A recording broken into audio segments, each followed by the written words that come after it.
Well, I could tell you a little bit about the regulation of aggression. I mean, one of the things I studied, especially when I was in Montreal, was the development of antisocial behavior in children and in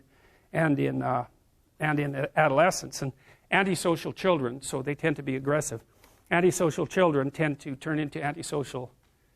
There's conduct disorder, technically speaking. Conduct disordered children tend to turn into conduct disordered adolescents, and then they tend to turn into antisocial and criminal adults.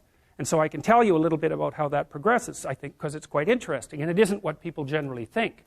So the first thing is, if you want to be criminal, the best way to do it is to be really low in agreeableness and really low in conscientiousness.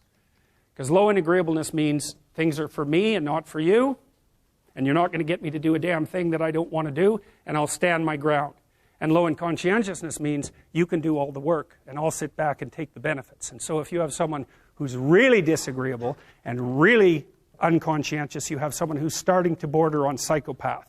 And if you add high intelligence and high emotional stability to that, then you have someone who won't work but will reap the benefits, who doesn't give a damn about you, who's assertive as hell, and who's smart.